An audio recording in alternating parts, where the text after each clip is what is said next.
Que le Seigneur nous bénisse. Nous nous apprêtons, nous allons accueillir l'homme de Dieu, l'évangéliste Oro, qui va parler de la part de Dieu. Nous acclamons les Seigneurs alors que l'homme de Dieu arrive.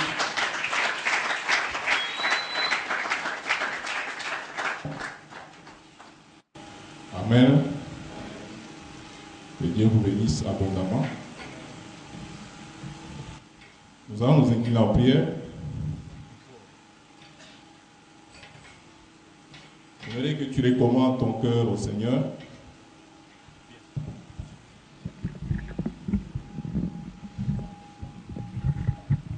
Dis-lui de te parler ce matin. Que ce ne soit pas un homme en train de te parler,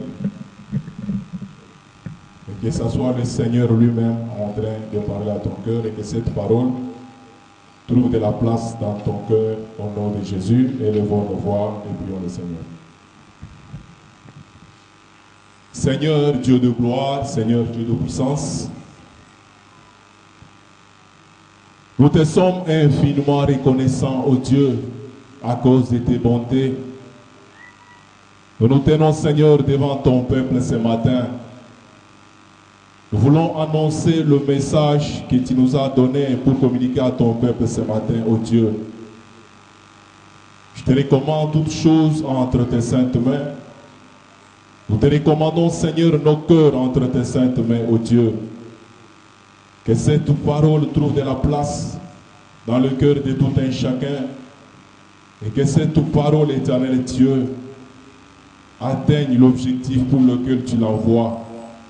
Et tout ce qui ne confesse pas ton nom, Seigneur, ce matin, soit nul et sans effet au nom de Jésus. Nous les mettons sous nos pieds par la puissance du nom de Jésus. Gloire et louange te soient rendues, toi les grands rois, nous t'acclamons, toi les seigneurs des seigneurs. Nous poussons des cris de joie dans la présence de notre Dieu, le Dieu tout-puissant. Que Dieu bénisse votre présence en ces lieux. Que Dieu bénisse l'homme de Dieu là où il est. Et que le nom de notre Seigneur Jésus soit béni. Amen. Bien-aimé, pendant que j'étais en train de préparer le message, le Seigneur m'a dit de venir vous rappeler des choses que nous connaissons déjà. Des choses que nous avons toujours lues dans la Bible. Des choses qui consument même les fondements de notre foi en Jésus. Mais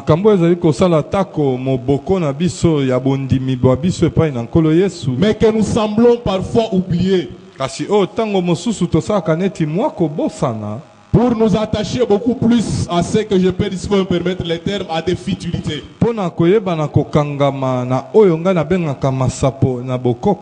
Alors le Seigneur m'envoie ce matin pour vous rappeler ces choses.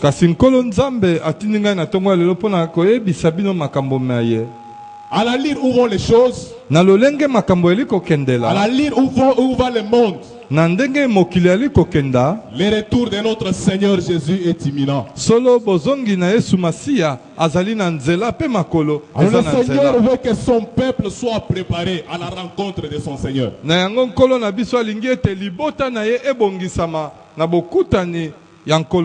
C'est ainsi qu'il m'envoie vous donner ce message. Et nous croyons que ce message trouvera de la place dans le cœur de son peuple ce matin.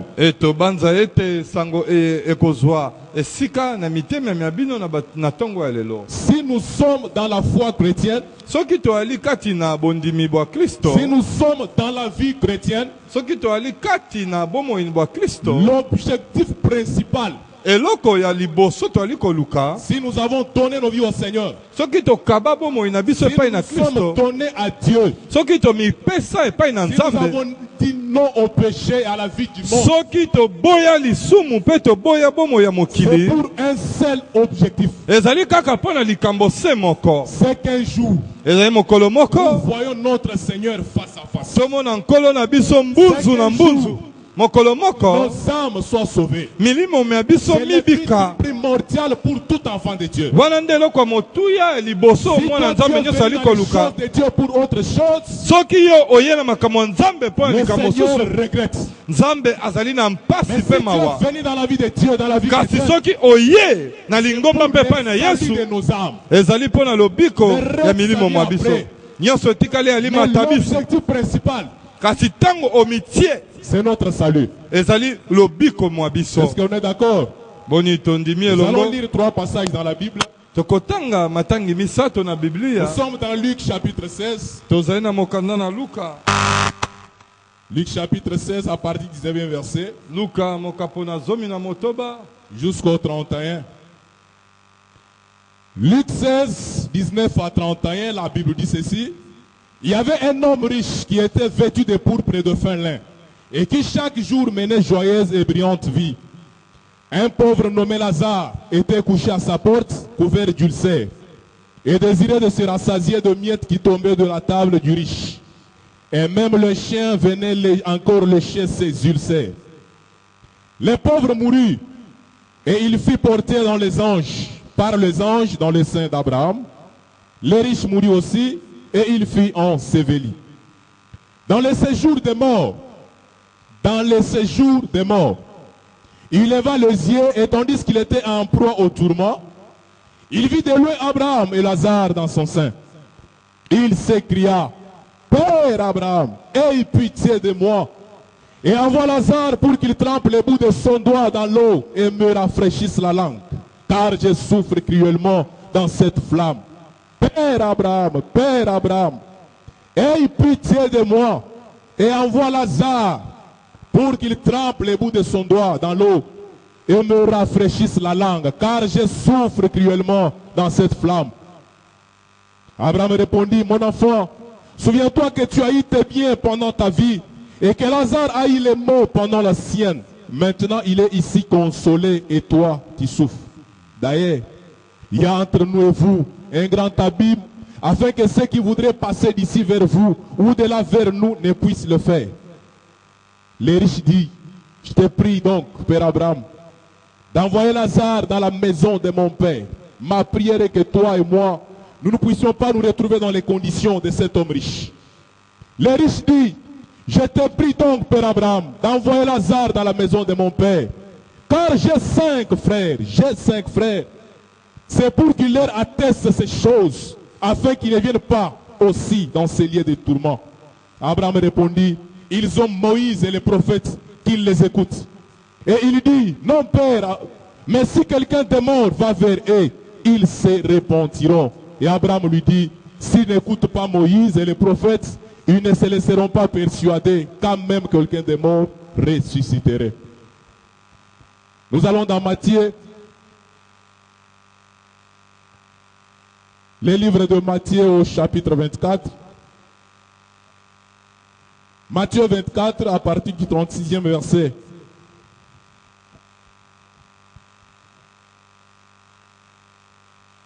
Matthieu 24 à partir du 36e verset. Pour ce qui est du jour et de l'heure, personne ne le sait, ni les anges de Dieu, ni les fils, mais le Père seul. Ce qui arriva du temps de Noé arrivera de même à l'avènement du Fils de l'homme. Car dans les jours qui précédèrent le déluge, les hommes mangeaient et buvaient. Ils se mariaient et mariaient leurs enfants, jusqu'au jour où Noé entra dans l'arche. Et ils ne se doutèrent de rien, jusqu'à ce que le déluge vint et les emporta tous. Il en sera de même à l'avènement du Fils de l'homme. Alors de deux qui seront dans un champ, l'un sera pris, l'autre le sait.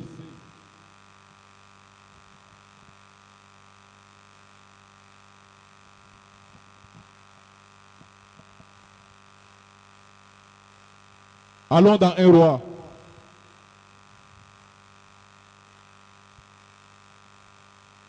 Que le Seigneur nous aide à comprendre ces choses. tika ete nkolo asunga biso tososola makambo meyo. 1 Roi chapitre 3 à partir du 5e verset. 1 Roi chapitre 3, le verset 5 à 9. À Gabaon, l'Éternel apparut en songe à Salomon pendant la nuit. Et Dieu lui dit, demande-moi ce que tu veux que je te donne. Salomon répondit, tu as traité avec une grande bienveillance ton serviteur. Mon père, parce qu'il marchait en ta présence dans la fidélité. Nous pouvons sauter pour lire directement le verset 9.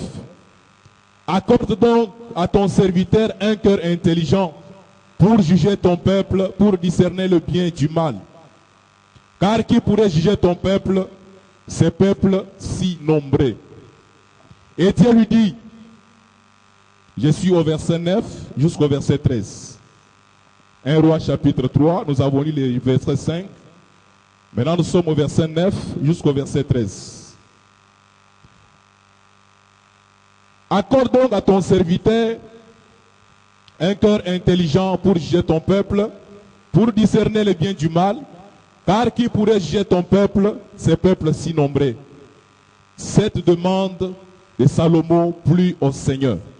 Et Dieu lui dit, puisque c'est là ce que tu demandes, puisque tu ne demandes pour toi ni une longue vie, ni les richesses, ni la mort de tes ennemis, et que tu demandes de l'intelligence pour exercer la justice, voici, j'agirai selon ta parole, je te donnerai un cœur intelligent, un cœur sage et intelligent, de sorte qu'il n'y aura eu personne avant toi et qu'on ne verra jamais personne de semblable après toi. Je te donnerai en outre ce que tu n'as pas demandé, des richesses et de la gloire, de telle sorte qu'il n'y aura pendant toute ta vie aucun roi qui soit ton pareil. Acclamons les rois des rois. Veuillez ajouter à ces trois passages ceci. Vous irez lire à la maison. Ajoutez Apocalypse. Chapitre 21. Le verset 9 à 27.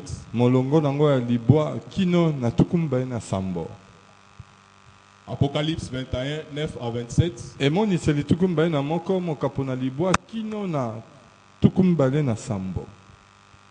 Jérémie chapitre 15. Le verset 19 à 21.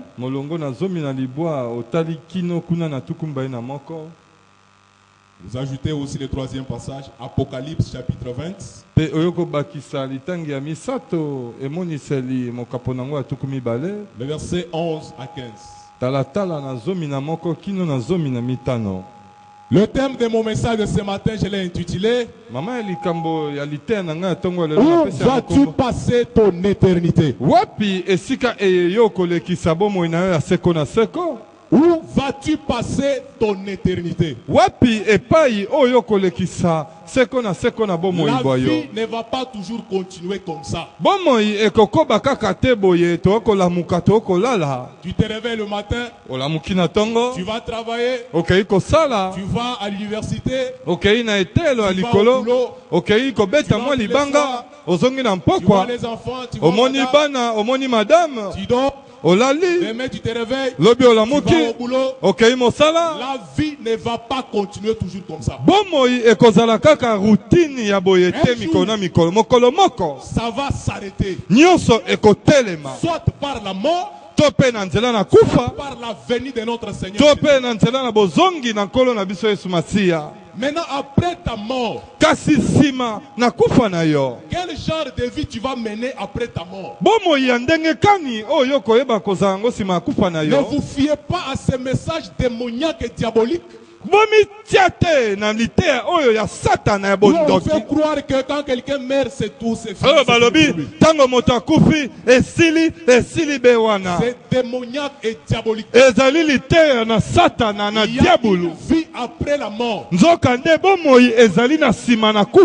Et les conditions dans lesquelles nous allons vivre après la mort dépendent de comment nous nous comportons dans cette vie sur la terre. totambusaki bomoi na biso na mokili ndenge toali Le boye. corps que tu as n'est qu'une enveloppe.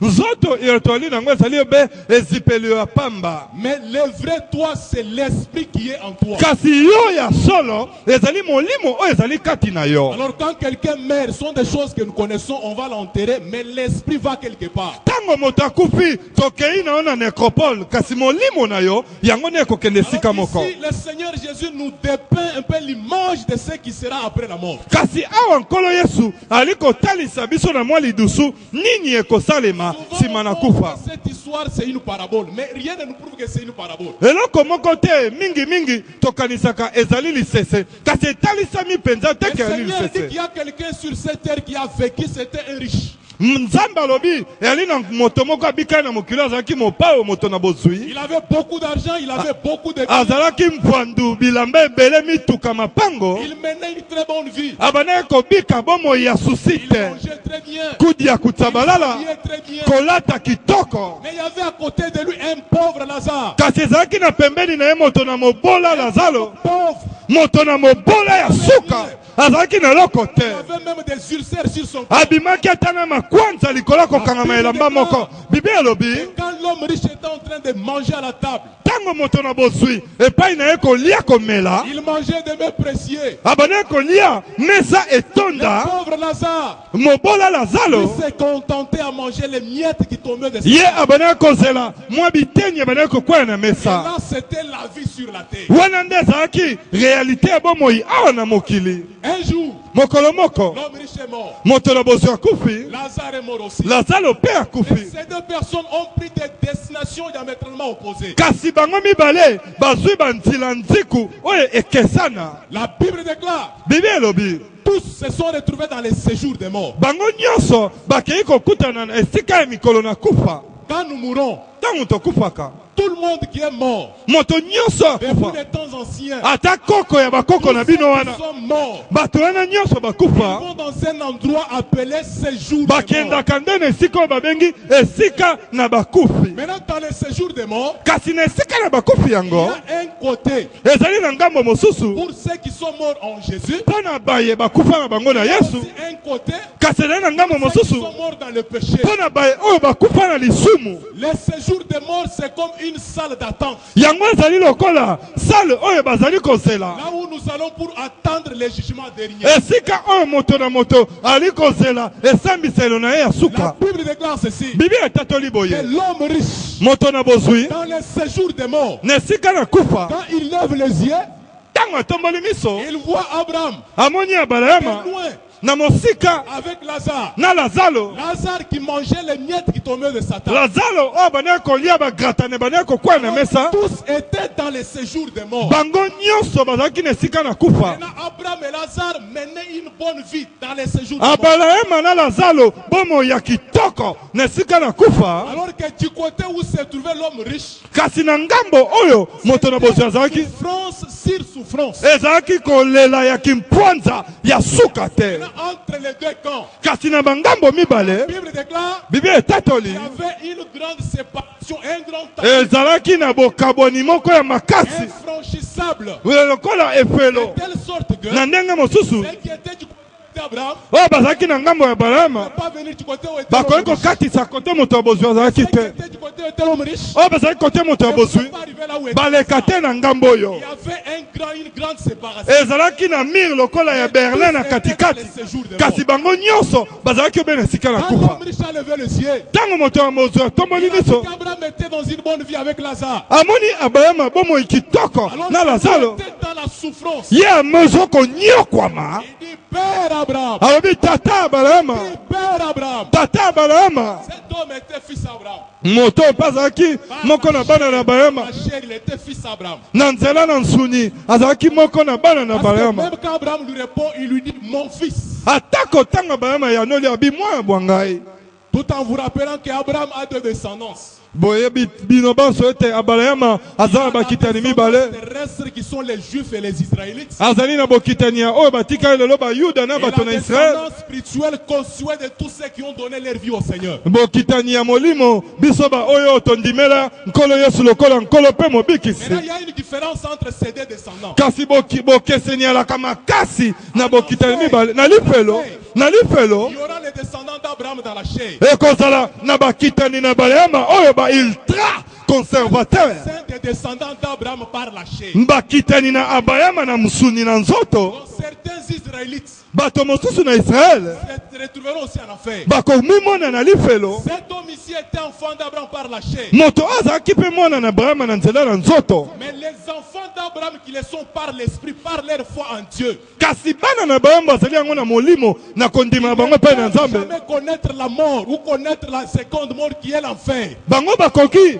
koya komona liwa ya mibale to ezali suka to lifelo nango bibi etatoli Le boye Seigneur parle de la descendance d'Abraham. ntango nkolo azolobela na bokitani na Abrahama C'est vous qui avez foi en Jésus qui êtes les vrais descendants d'Abraham. alobi bino baye bozali na kondima epai na Yesu nde boali bakitani na solo na Abrahama kati na bino Aucun de vous ne peut se retrouver en enfer. moko te akoki komikutana na lifelo Parce que nous sommes descendants d'Abraham par notre foi en Dieu. po ete biso toli bakitani na Abrahama na kondima na nzela ya kondima na biso na Nzambe Père Abraham, yango alobi tata ya Abrahama Père Abraham, tata ya Abrahama s'il te plaît, nabondeli yo envoie Lazare tinda Lazaro qu'il aille tremper les bouts de son doigt. akende kodindisa ata songe ya lisapi na ye Les bouts de son doigt. songe ya mosapi mwa ye Trempe dans l'eau. akende kozindisa yango Juste la langue. ayeba kozindisa obe yango Qui avait beaucoup d'argent sur la terre. moto azalaki na bozwi ebele na mokili Cet homme qui avait tout ce qu'il fallait sur la terre. moto oyo bakonte ntina Swisse Mais regardez comment, dans quelles conditions il se retrouve après sa mort. kasi tala lolenge oyo ya mimoni nsima na kufa na ye La volonté de Dieu ce matin, mokano na Nzambe na ntongo ya lelo c'est que tu ne te retrouves pas dans ces conditions. okende komikutanisa te na balolenge ya Il y boye a quelque chose que tu dois garder jalousement. soki ezali na eloko moko esengeli obatela malamu Ta foi en ezali Jésus. kondima na yo epai na Yesu C'est ta foi en Jésus. tia kondima na yo epai na Yesu Alors la Bible déclare ceci. bibi etatoli boye Abraham n'est pas mon fils. Abrahama yanoli mwana mwa Il n'y a ngai pas moyen. moyen ezali Il n'y a te pas moyen, il n'y a pas moyen. moyen ezali te makoki ezali Même te une goutte d'eau, nous avons l'eau ici en abondance. Nous biso avons- toali na mai toali na basource kuta ezoleka pembeni awa Mais c'est impossible. kasi ezali mwa mpasi topesa yo te litanga Parce que ceux qui sont de ce côté ne peuvent pas venir là-bas. po ete biso bato tozali na ngambo oyo tokatisa na ngambo kuna te Sois là où tu es. zala obe kuna kemba kaka na kokemba bwa yo Attends les jugements. zela esambiselo na yo Attends les jugements de Dieu. zela esambiselo na suka Alors cet homme, moto oyo quand il a trouvé que pour lui c'était fini, ntango amonaki pasi oyo eleki s'il plaît Abraham, abondeli s'il Abrahama te plaît Abraham, nabondeli yo tu tata as 5 frères qui sont encore en vie sur la terre. nazali na bandeko mitano bana na bomoi na mokili Quand nous étions tous sur la terre, ntango tozalaki biso nyonso ya on nous mokili prêchait la parole. bana koteya biso sango malamu bongola motema ndima Yesu On se moquait des gens qui tobandaki koseka tobi nzala nde moto ezolobisa on bango se boye moquait de ceux qui allaient à la prière. tobandaki koseka bango pauvre garçon Mais ils sont restés sur la terre. kasi bango batikali na S'il te mokili plaît, Père Abraham, nabondeli yo tata Abrahama envoie quelqu'un tina moto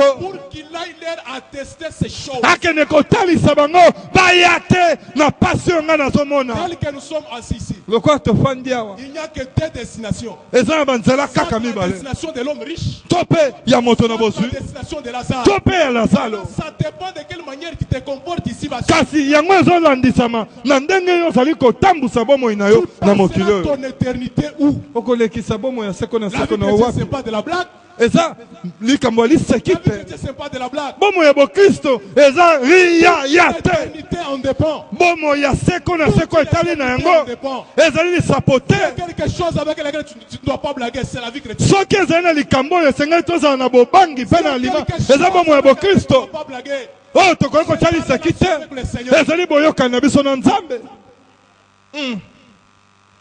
Un homme moto moko avec son serviteur, azalaki na mosali na ye il a préparé un bon cadeau, abongisi lifuti ya kado ya un malamu bon colis. koli moko ya kitoko Il a donné à son serviteur. apesi epai na mosali na ye Il lui a dit ceci. alobi na ye boye Tu vas garder tes colis. okobomba koli eye Tu vas faire des recherches. okoyeba koluka luka L'homme que tu trouveras qu'il est le plus fou du monde, moto oyo komona ali bolema koleka bato nyonso ya mokili tu vas lui remettre ses cadeaux. ye nde okopesa ye yango. L'homme a commencé à faire des recherches. moto abandi koluka Il a commencé à faire des investigations akei na batelema akei na basene pepe pour trouver l'homme le plus fou au monde. mpona koluka mpenza moto oyo babengi crazy boys na Il a anglais. cherché, il n'a pas trouvé. aluki amoni Il te était toujours en train de chercher. azalaki kokoba koluka Mais un jour, kasi mokolo moko il voit son patron. amoni patalo na ye Il était en train de se préoccuper. abandaki komitungisa Il devait faire un voyage vers l'Europe pour 2 semaines seulement. esengaki abembuka na mikili mpo na bamposo mibale kaka Il était vraiment paniqué. Il préparait. azalaki komitungisa abongisa ya mabe asimba oyo mabe Et tous les hommes qui travaillaient étaient à son service. bato nyonso bazalaki na mosala Pour préparer le voyage du patron. bato nyonso bekomai kovoyage na ye biso tokoma Il se pose la komitungisa question, patron, le voyage c'est pour combien de temps? moto atuni ye ndeko atuni ye motuna mobembo nga aza ya mikolo kombia eza ya bamposo mibale Pour un pamba voyage de 2 semaines. mpo na mobembo ya Tu bamposo le mibale prépares comme ça. ozali komibongisa Mais maboye patron, pantalon est-ce que tu sais quand même que nous allons faire un voyage éternel? oyebi ete toli na mobembo moko tokosala Est-ce que tu ya as déjà préparé ce voyage éternel? si obongisa mobembo ya seko ya seko Un yango voyage éternel. mokufa mpe Est-ce ezali que tu as mobembo déjà préparé ce voyage? obongisa yango Les chemins de non-retour. mobembo ya kokende Le kozonga monsieur a dit te que le patron n'était pas prêt. moto oyo amoni ete pantalon azalaki malamu te azwi kado yango apesi ye L'homme le plus fou du monde. alobi bos yo nde moto na liboma leki nyonso mpo tobongisi te mpo na mwa mobembo ya moke ozali komitungisa Pour le voyage éternel. kasi mpo na mobembo ya libela Pas que ce voyage oyebi kutu te ke ezalaka l'homme le plus fou du monde. mawa Donc c'est pour vous dire ceci. yango mpo akoloba Que boye si tu ne prépares pas ton éternité, soki obongisi bomo ya seko tu na es yo l'homme te le plus fou du monde. ozali moto oyo bamaboma ya sene pepe baza bien bamaboma ya telema baza bien oza moto ya liboma yo nde okokufa Si aujourd'hui Jésus va venir, soki yesu akoya par lelo rapport à la vie que tu es en train de kolandisama lobi kutu obetaki boye okozala wapi ce matin, c'est un évangéliste qui parle. na ntongo ya lelo ezali préfet de discipline nde azoteya ezali mopalangasi sango malamu nde azoteya Amen. amen Nous sommes appelés à changer nos vies. tobiengami tobongola bomoi na biso Alors cet homme était dans la souffrance. moto azalaki na konyokwama Dans la souffrance. na kokemba Pour lui, les carottes étaient cuites. mpo na ye masolo si esilaki Père Abraham, tata abrahama envoie les gens pour qu'ils aient tinda bango tinda bato evangelisation bakeye koteya Abraham répond, abrahama yanoli là sur la terre, kuna na mokili ils ont les serviteurs qui prêchent les baza na bato oyo batengama basapatu mpo na bango bayoka bango Les frères aussi n'écoutent pas. soki bango bayoki te Ils s'entêtent toujours soki batie motoi dans la mangongi vie du péché, na bomoi na masumu bakufeli batai base dans la vie d'étudiants. na bomoi oyo oye na lingomba kasi na pokwa na extrême dans cette vie. soki bakoumela na bomoi wana bakokende mpe na ndenge wana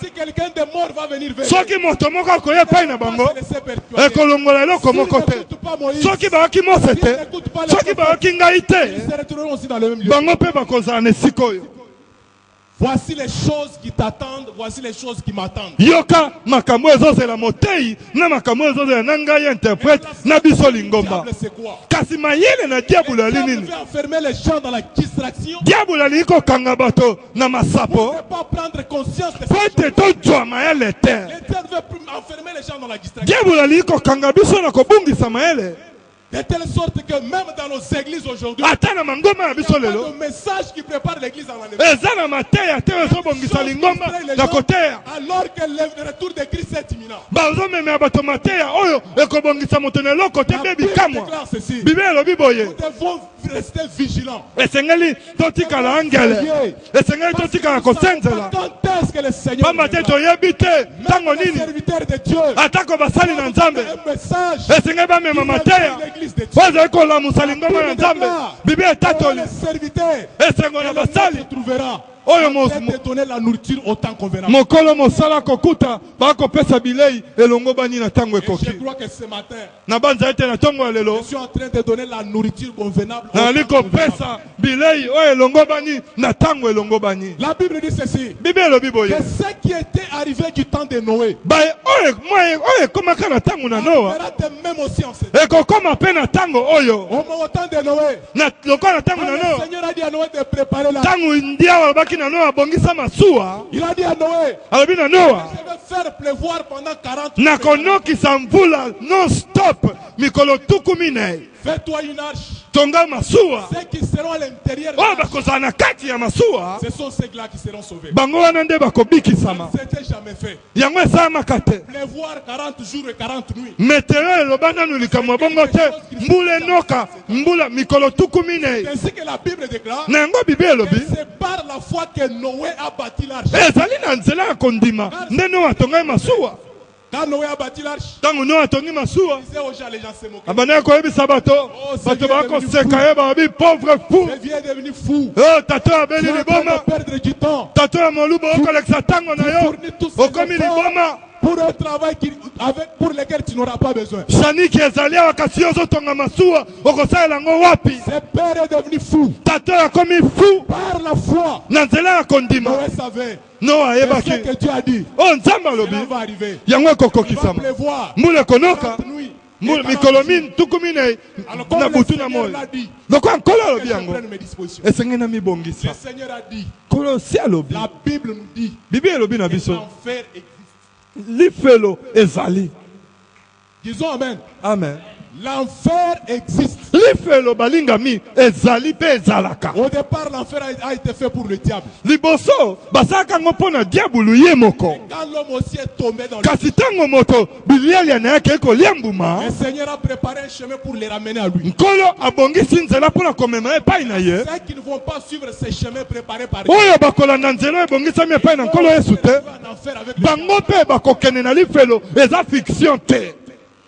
Mais il y a des gens qui vous disent, kasi eza bato oyo bakoloba na Dieu est le Dieu d'amour. nzambe na biso ya nzambe ya bolingo Toi, tu penses que Dieu peut faire un enfer. yoka neti lifelo La ezalaka manière dont on décrit l'enfer, ndenge batalisaka lifelo c'est vraiment que Dieu peut jeter ses enfants. kasi kokemba ya kongo oyo lifelo oyo boyokaka nde yango oyo lokuta azali nzambe ya bolingo Il est aussi un Dieu juste. azali nzambe na Il sembo ne laisse pas impuni les péchés. oyo atikaka te osalaka masumu ndenge olingi Si tu es dans la vie du péché, soki ozali ya bomoi ya il masumu est grand temps eza ntango yango oyo de mettre ta vie en ordre. otia bomoi na yo na lima Après la mort, nsima na kufa que deux destructions. banzela ezalaka kaka Soit mibale l'enfer, to mpe lifelo to mpe lola tu seras de quel côté? okozala na ngambo nini Ce qui arriva du temps de Noé.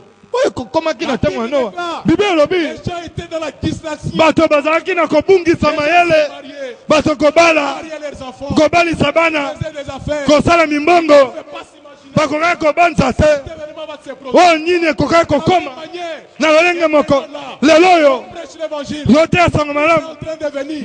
yesu azoya yesu azokozonga Ils sont dans la distraction. basusu bavandeli nintendo basusu bavandeli facebook basusu bavandeli whatsapp baye na bango na lingomba mpo na koya Jusqu'à ce que quand Christ viendra, kino ntango kristo akoya tu seras de quel côté? okozala na ngambo nini Nous sommes dans la vie chrétienne tozali na bomoi ya pour bokristo échapper à ces choses. mpo na kokima makambo ya lifelo oyo Ne regarde pas ta beauté.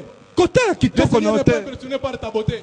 yesu na masiya akokwea mayanga te Le Seigneur n'est pas impressionné par ça. kotala mayele to pembe na yo te etali yesu na Il nini est temps ekomi ntango que les enfants de Dieu oyo bana na nzambe puissent réveiller votre conscience. esengeli tosala mabanzo na biso kolandisama makomi ya La santu vie chrétienne a des futilités, a des choses. bomoi ya bokristo tokonisa yango un peu de voiture un peu de mariage un peu de voyage ridicule Pour le bien de ces morts, toye na lingomba mpo na biloko ya mokili oyo jamais kasi ne te se met pas en tête. tomitiaka na Il faut moto que j'aille au ciel. esengeli nakende lifelo esengeli nakende kozwa Ça ne lola vient pas en tête. wana eyaka kutu te ntango toye na lingomba Le mariage, naye mpo ya quand on koluka vient à libala l'église, c'est pour chercher une bonne vie sur la terre. mpo na nazwa bomoi ya seko babranche ngai Quoi? mpo na esalelo na nini Tu gagnes le monde entier.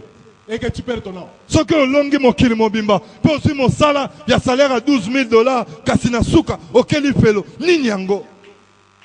Le Seigneur ne veut pas te donner l'argent parce que tu as demandé nécessairement l'argent. Nkolo ko ko pesa misolo te, kaka pote yo sengi nzambe, il faut opesa nga Le misolo. Seigneur ne va pas te donner le voyage parce que nécessairement tu as demandé le voyage. Nzambe ko pesa yo mobembo te pote yo senga ki nzambe, il faut pesa nga voyage. Chose que le Seigneur peut te donner même Es- si tu ne les as pas demandé parce qu'il sait que tu en as besoin. Ezala makambo nzambe ko pesa yo, atako yo senga ki te pote yebi, ozana ngo La bosenga. Bible déclare, Bibi etatoli. vous demandez, vous ne recevez pas parce que vous demandez mal. Bozo senga, bozo zwate, pote boko senga, na ndenge ya mabe. De satisfaire vos propres désirs. Na ndenge ya kosepesa baposa na bino, Quand vous demandez des choses tango boko senga qui ne sont makambo. pas dans la volonté de Dieu, Pesa mokano ya il nzambe y a te. des prières que le Seigneur même n'agrée Eza pas. na balosambo oyo ya Il y a mbwakela. des prières quand vous les faites, la Bible déclare que c'est une abomination. Eza na balosambo tango ozosala nzambe abi yo eloko te. Aujourd'hui à la télé, Lelo na betando on eke est en train de battre les records des jeunes. okomona bato bako kila beko kila. Il y a une maman qui a fait un jeûne de 100 jours. Alors faut-il encore vérifier si réellement c'était un jeûne de 100 jours. Eza na mama moko abetango ya 100 days Et quand ya il passe à kokila. la télé, Tango leki na etando on l'appelle maman 100 jours. babeti ye mama okombo wana. Une autre maman de son côté Mama moko na ngambo mosusu a dit que non, elle a fait 100 jours. amoni ete ye asali 100 On a bête à 120. ye abeti 120 Elle a bête 120. abeti 120 Encore faut-il vérifier si réellement elle a gêné. esengeli kotala mpenza malamu. Elle passe à la télé. Aleki na etando eke Elle se fait appeler maman 120. polémique na évangile. Ça, c'est contre les principes bibliques selon les jeunes. wana ezali kokende libanda ya makambo ya kokila. On gêne, on ne doit pas informer. Ntango ozokila nabeta lisolo pa nani On cherche. ozokila na kobatama Tout ça nous sert à quoi? etali biso na nini. Ça nous sert à quoi? Vous trouvez quelqu'un qui a téléchargé, il y a un brousse, il a fait gêne, a demandé, baqué dans la caméra, il va filmer. Imposture. Il est conscient qu'on est en train de me filmer. Il y a papa chaka, il y a l'okuta. Imposture. Parce qu'on a vu que la caméra doit filmer, ça va passer à la télé. On va faire l'okuta. Yesu abeta 40 asa marketing te. Et la photo bien que Jésus vient 40. Maman 100, maman 120. Jésus vient 40. Moïse L'homme de- vient 40. L'homme de 40. Et regardez un peu les choses qu'on nous amène à l'église. Botala makambo oyo bamemeli biso na ngomba ya lelo. Maintenant, je crains qu'il y ait une autre maman. Nakende namoni mama mosusu. Je crains qu'il y ait une autre maman Nazobanga mama mosusu abima. qui va faire 140. Abima. Et on va l'appeler maman 140. Asa 140. Alléluia. Amen. La vie chrétienne. Bomo ya bo Kristo. Le Seigneur apparaît à Salomon. Nkolo abimeli na Salomona. La Bible déclare, Bibi etatoli. Salomon est devenu roi. Salomon akomi nkumu. Il est allé faire des sacrifices au Seigneur. Akei kosala bambeka epai na nkolo nzambe. Le Seigneur apparaît à Salomon. Nkolo abimeli Salomona. Salomon, Salomona. Salomon, Salomon. demande-moi quelque chose. Senga ngai eloko. Salomon dit, Père, Salomon alobi tata. tu m'as mis à la tête d'un grand peuple. Otianga na moto ya libota Comment je monene. peux diriger ce peuple Ndenge nini nakoki si je n'ai kotambusa pas la sagesse? soki naa na bwanya te. Donne-moi la sagesse. Pesanga Père. bwanya tata. Donne-moi seulement la sagesse Pesa ngai kaka pour bwanya conduire ce peuple. mpona kokamba La Bible liboto. déclare, Bibi La etatoli. prière de Salomon a plu au Seigneur. Losambo na Salomona esepelesaki nzambe. Quand vous demandez des choses à Dieu Tango wali kosenga eloko epai na nzambe qui plaisent au Seigneur, esepelisa ta le nzambe. Seigneur va vous donner même ce que vous n'avez pas demandé. Nzambe akopesa yo ata oyo osengaki te na matabisi. Salomon a demandé seulement la sagesse. Salomon asengi obe Le bwanya. Seigneur dit, ah Salomon, Kolobi ah Salomona tu m'as surpris agréablement. okamwisi ngai. Tu me demandes la sagesse Osengi ngai pour bwanya conduire mon peuple. mpona kokamba libota na ngai. Tu m'as demandé ça. Lokola osengi ngai La Bible yango. dit, parce que tu as demandé ça. Bibi alobi lokola osengi yango. Salomon est devenu ce qu'il est devenu. Salomon akomi oyo akoma Quelque chose qui a plu au Seigneur. kaka na ndenge asenga bwanya ya Salomon pamba. n'avait jamais demandé l'argent. Asenga misolo te. Salomon n'avait jamais demandé la richesse. Asenga bozwi Salomon te. n'avait jamais demandé la gloire. Asenga libala na grand hotel te. La sagesse. Asengaki obe bwanya. En dehors de ça, Kasi libanda na le yango Seigneur dit, kola je lobi te donne la sagesse. napesi yo bwanya oyo osengi. Kasi pembeni na yango Salomona Aucun roi ne sera comme toi. nkumu moko te akofuka na yo. Élevé à un niveau terrible. Nakotombola yo ndenge moko ya somo. Ntango osali osomo J'ai fait jeûne de 3 jours. nakili mikolo misato Je donne un exemple. napesi ndakisa. Seigneur, Kolo, Donne-moi la force, Seigneur. pesanga makasi De nkolo. demeurer attaché à toi. Ya koumela kokangama na yo. Donne-moi la force. Kolo pesanga makasi. Dans l'intimité avec Ya toi, kobika Seigneur. na bakati na yo. Vivre dans la communion avec toi. Nani kobika na boyokani na yo. Voici des prières Tala balosambo. qui peuvent engendrer tout ce que vous cherchez. Là. Oyo koyi kobimisa. Nyonso oyo ozali koluka. Alléluia. Amen. Voici des prières qui peuvent engendrer tout ce que vous cherchez. Tala balosambo. Oyo koyi kobota. Le Oyo Seigneur nyonso m'a oyo. dit, Kolo parce alobi. que tu as demandé ça. Lokolo sengi Que oyo. tu as besoin de l'argent. Nayebi toza na posa misolo pona kodirige. Oza na posa mibembo zwa. Des habits. Zwa. Parce que tu as demandé quelque chose qui a plu au Oyo Seigneur. tosengi na nzambe eloko moko Vous esepelisi. ne recevez pas parce que vous demandez mal. Bozo senga bozo zwa te po ete boko senga mabe. Satisfaire vos propres Na esika kaka bosepelisa bamposa mpe bavoisin bamela mai na tonga. On a réduit la vie chrétienne à des futilités. Tozongisi bomo ya bokristo na masapo na bateatre de chez nous Des futilités. na makambo ya bozoba. Moi, j'ai dû venir au Seigneur Ngai na ye epai na nkolo seulement pour me marier. mpo na nabala kaka. Alors, si je ne me marie pas, Soki nabali te Dieu m'a déçu. nzambe oyokisi nga soni. Attention. Keba. Alléluia. Keba. Dieu m'a déçu parce que tu n'es pas marié. Nzambe ayokisi soni mpo ete obali te. On m'a Incroyable. fait le visa. Bapimeli yo mwa visa. Dieu m'a déçu. Nzambe oyokisi nga Nous sommes soni venus à l'église pour chercher le visa. mpo ete oyaki na lingomba kaka mpo na visa oyo. Nous sommes venus à l'église pour le salut de nos âmes. Biso toyaki awa mpo na lobiko ya milimo mwa biso. Pour le salut de nos âmes. Toye mpo na bamilimo na biso ebika. Nous sommes venus à l'église pour le salut de nos âmes. Toye awa milimo na biso liboso ebika nano. Ne vous attachez pas à des futilités. Bomikangana na makambo ya pamba te. Lelo na mangomba na biso C'est tel que mbamakapo lokola cherchez premièrement le royaume de Dieu. luka na ino bokonzi bwa On ne likolo parle pas de ça. balobela yango te etikala ekodime. Et même quand on fait de réunions, Atako ntango bayaki kosala pour makindo attirer les gens, mpo na kobenda bato il faut lancer des choses que le peuple aime. fo koteya mateya oyo ne touche pas là mpe ya mateya oyo kosepelisa bango quand même voyons. Vous avez déjà entendu jeûne 40 jours de jeûne et prière pour la sanctification. Boyoka deja kokila mikolo tukumi na eka mpo na 40 bopetola jours et 40 nuits pour notre communion avec le Seigneur. mpo na kokangama na nzambe na biso oyoka yango nanu te. Venez délivrance de mariage. Oya délivrance ya baka difficile, ya baka difficile, ya balien familial, Attaché avec le Seigneur. ya orgueil ya ekolo na biso. Nous devenons un avec Dieu. Tozalaka moko na nzambe.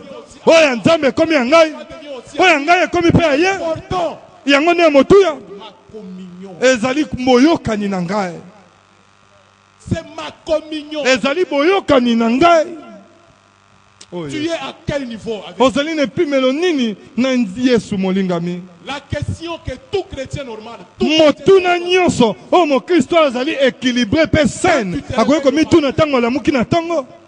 si aujourd'hui Soki lelo Christ venait, Yesu azongi, ou si la mort peut m'atteindre, soki kufa ezwi nga ata ndenge na koloba boye nakozala wapi na ngambo nini Yesu avant de dormir, yambo na kolala. si Christ pouvait venir cette nuit, Soki Yesu akoki kozonga na butu ya la lelo, mort pouvait me prendre, soki kufa ekoki kozwanga je sikoyo serais de quel côté? nakozala na ngambo nini? Ça, c'est la question que tout chrétien sérieux doit se Wana eza motuna oyo mokristo oyo azotambola na bobangi nzambe esengeli mitunaka yango ntongo midi pokwa Le Seigneur verra ntango nkolo akomona que tu te donnes à ce qui est essentiel. ozomipesa na oyo ezali motuya, Il verra ce qui est provisoire. akopesa yo bamatabisi wana L'essentiel dans la vie d'une personne amène ce qui est provisoire. ya motuya na bomo ya moto ekobenda miya ya nsima. Provisoire ne peut pas amener ce qui est. Oyo ezali en entende ekoki kobenda ya libela te.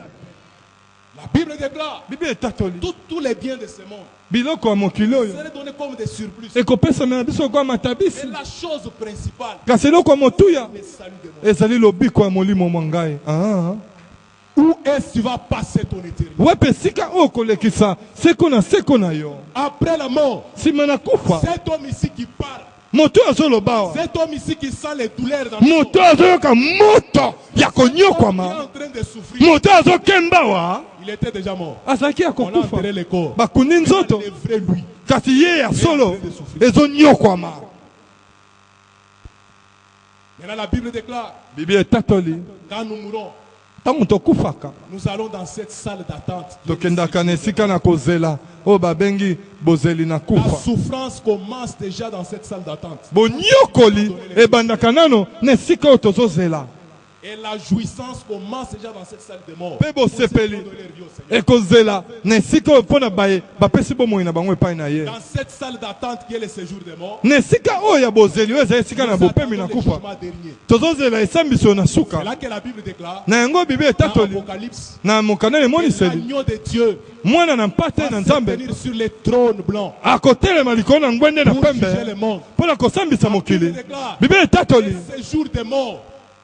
Le séjour des morts mikolo na kufa va rendre les morts qu'il renferme. Ekozongisa bakufi oya bomba. Ces morts-là bakufi yango seront jetés dans le feu éternel. Bakobwakama na moto ya libela na libela. La Bible déclare que Bible la Bible appelle la seconde mort. Kunande o babengi kufa ya mibale. Pourquoi? Parce qu'il y a déjà une première mort physique. Kufa ya liboso ezali o babengi kufa ya nzoto. Maintenant par après on te jette dans l'enfer. Et là tu vas passer ton éternité. Dans le feu éternel. Un jour, tu vas dire que ça va s'arrêter. Moi stop. Et tu souffres. La souffrance de l'enfer pas à comparer avec les petits souffrances de cette vie.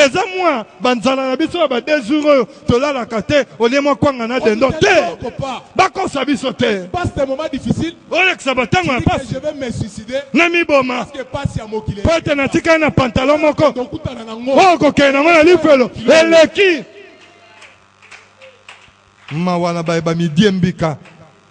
Tu meurs dans le péché.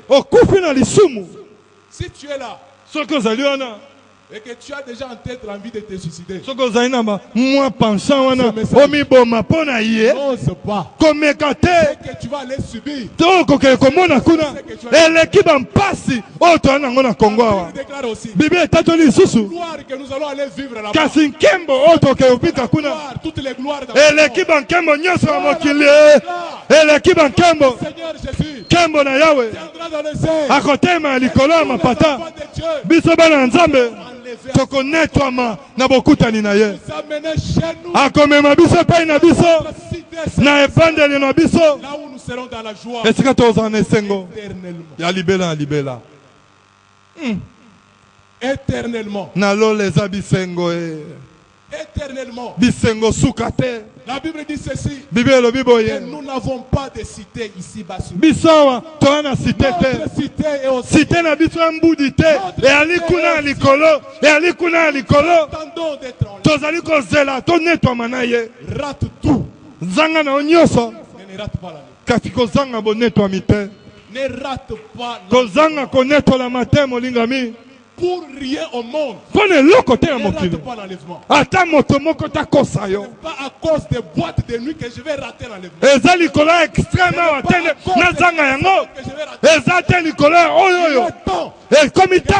chrétien, chaque enfant de Dieu, mettre sa vie au sérieux.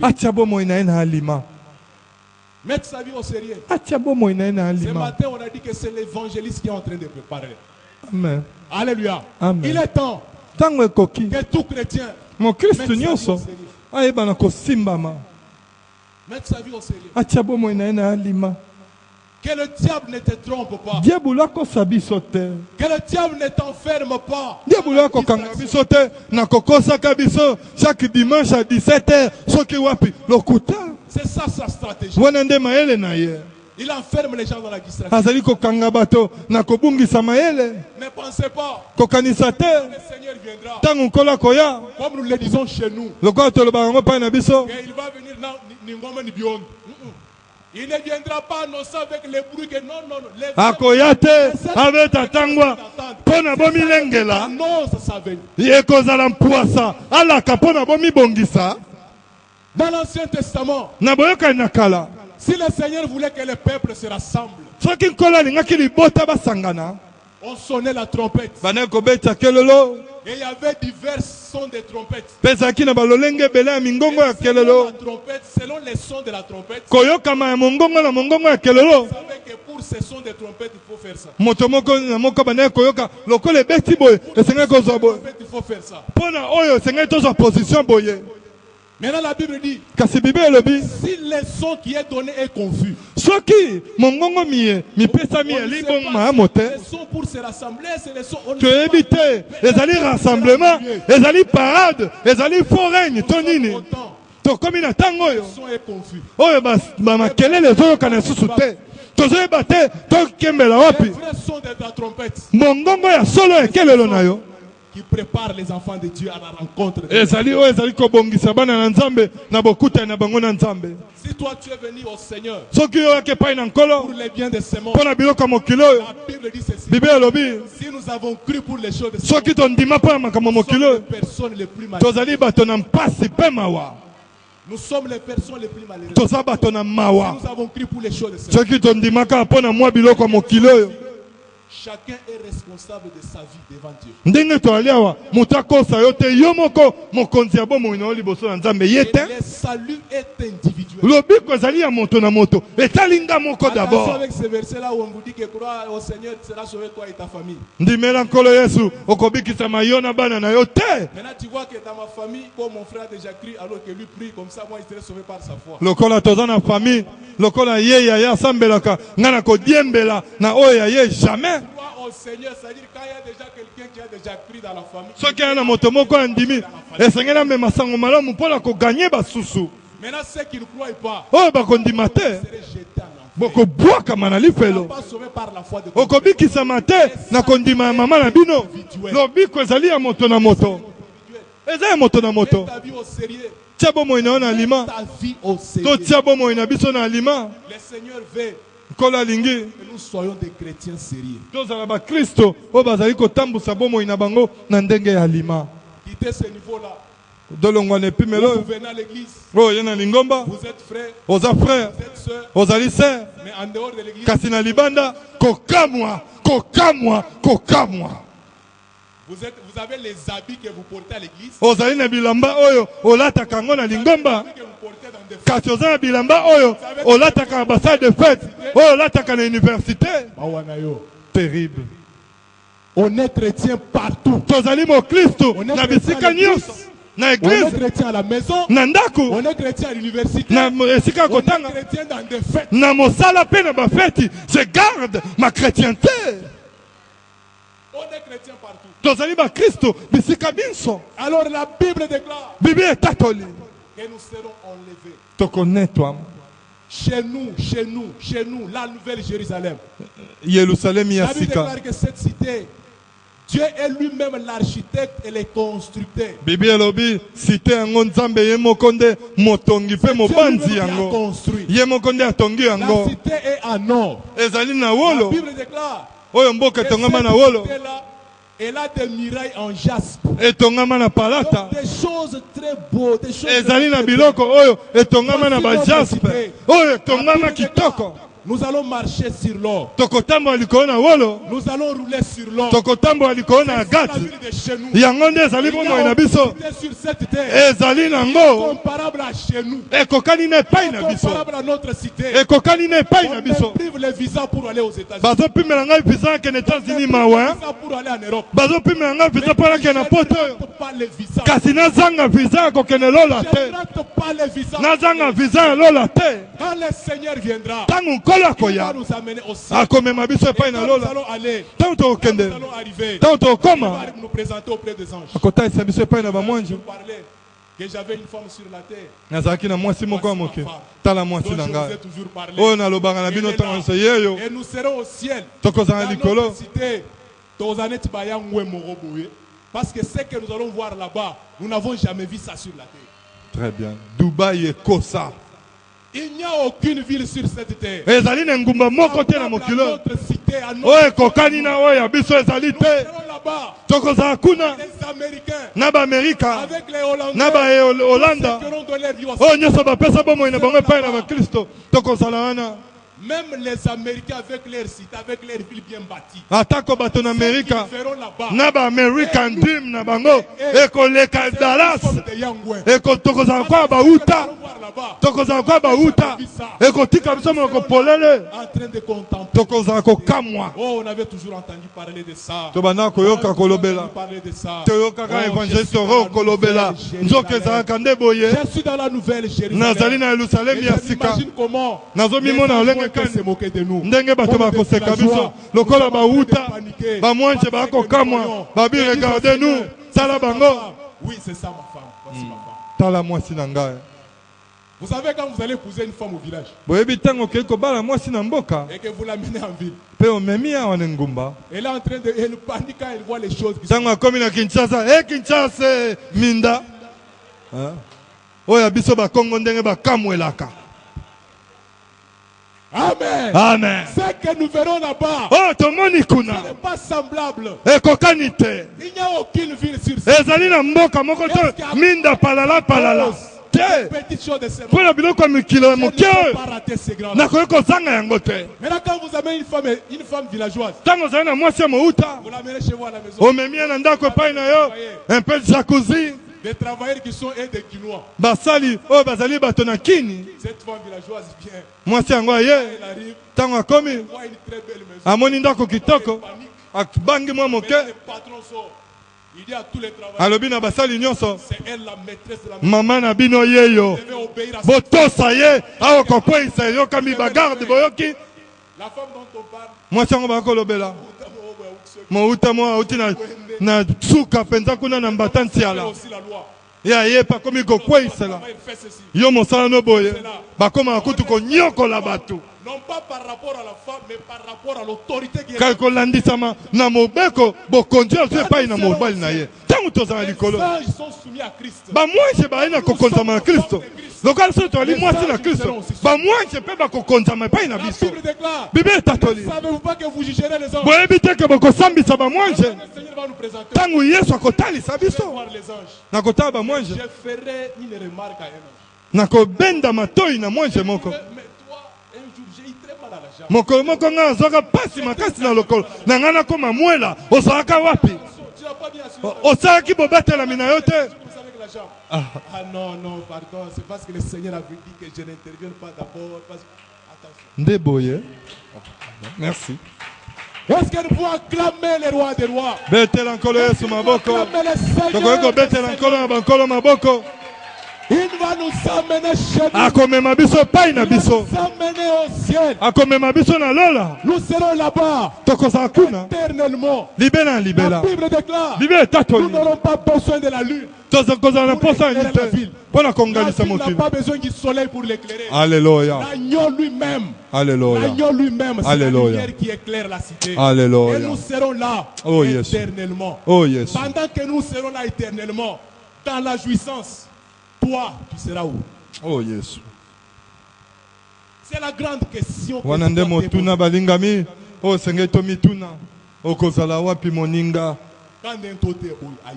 likolo minzoto mikokweya na se okokimela wapi moninga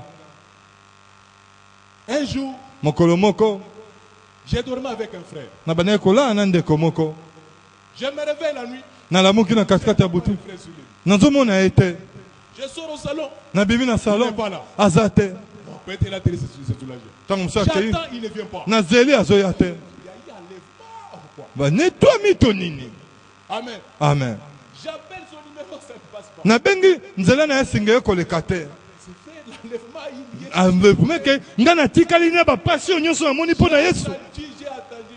Quelques temps après, il a. okende ye wapi Il perd. nabangi nakanisi J'ai eke tout raté. nakoki ozanga nyonso sauf eloko oyo l'enlèvement. sauf eloko oyo Sauf l'enlèvement. toleka na biso na première session